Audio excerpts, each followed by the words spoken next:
Anciens élèves Raymond Dupardon et photographe 5+, Jean-Alain Lapéroutine, lancent ce livre Back on Rail Track pendant la soirée du 4 mai 2022 à la librairie Pitus Morgue dans NIC Park Hotel à Eben. Lors de cette présentation, Finis Salès indique que ce n'est pas le premier livre qui peut tirer l'autre train dans Maurice, tout en rendant un hommage à feu Tristan Bréville. Alors moi j'ai une pensée spéciale aujourd'hui pour notre ami Tristan Bréville, qui est décédé, comme vous le savez, l'ancien directeur du musée de la photographie, qui a déjà fait un livre justement sur les trains. Et où il raconte, parce que ici c'est un livre-album, mais le livre de Bréville racontait l'histoire des trains à Maurice, comment ça a commencé vers la fin du 19e siècle, et comment pour des raisons économiques, le train a été volontairement déraillé dans les années 1956 à peu près, je pense la correction d'Alain, 1956 à peu près, parce qu'il était plus économique de continuer à convoyer les trains, surtout les trains transportant la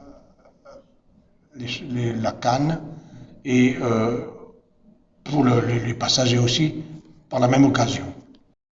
Pour Gaëtan Abel de la National Art Fund, sur l'organisation depuis 2018 vient en aide à un artiste mauricien.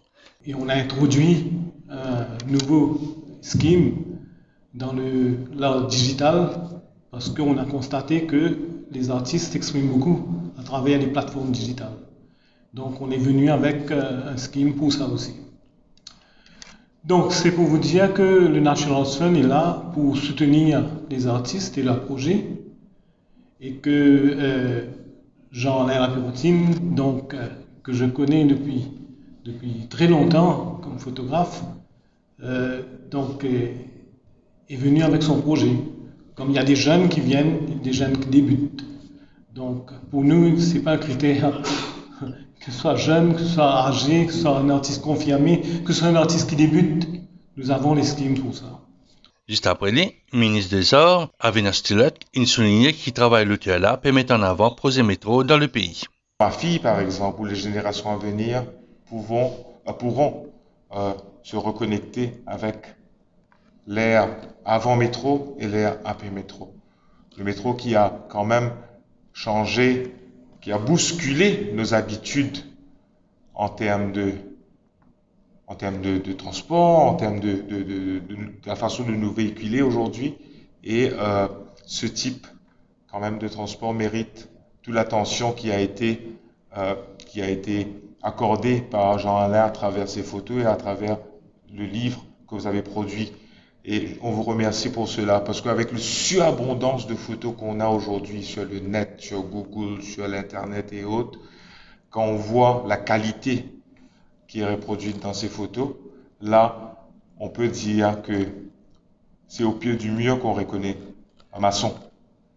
Avant le lancement de ce livre, Jean-Alain Lapéroutine a avoué comment il servait de nouvelle technologie pour tirer plus de 1000 photos entre Port-Louis Rosille puis Rosille Catherbourg pendant la construction métro dans les Basses-Plaines Williams.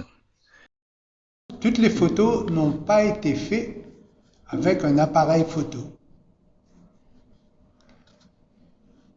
Ceux qui connaissent, je vois un connaisseur parmi la foule, toutes les photos ont été faites avec mon iPhone. C'est un iPhone XR et l'iPhone, il bat tous les autres. Pourquoi? Parce que son algorithme a traité l'image à l'intérieur du téléphone, c'est autre chose. Avec l'iPhone, on fait beaucoup de choses. Avec le 13 qui est sorti, maintenant les producteurs, les caméramans ne prennent pas des grosses matos, comme on dit, des gros appareils. Ils prennent le iPhone 13 pour monter un film, pour faire un film. Bon invité, on a réussi à trouver quelques photos qui viennent publiées dans le livre là, lors d'une exposition dans l'hôtel.